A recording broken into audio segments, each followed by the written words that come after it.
سعودی عرب میں پھنسے پاکستانی مسافروں کے لیے ایک اور اچھی خبر۔ حکومت پاکستان کی جانب سے نیا فلائٹ شیڈول جاری کر دیا گیا۔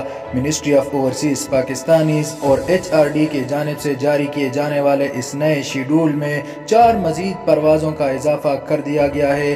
1 جون سے لے کر 10 جون تک اب سعودی عرب سے 12 کی بجائے 16 پروازیں اڑان بھرے گی۔ اس طرح کل ملا کر 3000 کی بجائے مجموعی طور پر ان پروازوں سے 4000 پاکستانی مسافروں کی وطن واپسی ممکن ہو سکے گی۔ جاری کیے جانے والے اس شیڈول میں پاکستان انٹرنیشنل ایئر لائن کی 9 جبکہ سعودی ایئر لائن کی 7 پروازیں شامل ہیں۔ کراچی، پشاور اور ملتان کے لیے 4 پروازیں جبکہ لاہور اور اسلام آباد کے لیے 2 پروازیں چلیں گی۔ شیڈول کی پہلی پرواز سعودی ایئر لائن 1 جون کو سعودی عرب سے پشاور کے لیے جبکہ شیڈول کی آخری پرواز 10 جون کو ملتان کے لیے 250 مسافروں کو لے کر اڑان بھرے گی۔ اس سے قبل حکومت پاکستان کی جانب سے 28 مئی کو جاری کیے جانے والے شیڈول کے مطابق پشاور اور اسلام آباد کے لیے صرف ایک پرواز مختص تھی، تاہم اب 1 جون سے لے کر 10 جون تک چلنے والی اس شیڈول میں پشاور کے لیے 3 جبکہ اسلام آباد کے لیے 1 مزید پرواز کا اضافہ کر دیا گیا ہے۔ یاد رہے کہ کرونا وائرس کووڈ-19 کی وبا پھوٹنے کے بعد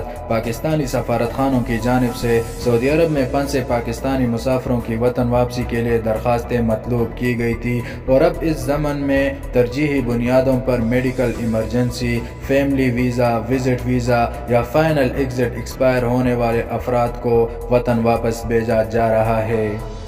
یہ تھی اب تک کی اپڈیٹ۔ سعودی عرب سے مصدقہ خبروں اور درست معلومات کے لیے اس چینل کو سبسکرائب کر کے بیل آئیکن کو دبائیں۔ اللہ حافظ و ناصر۔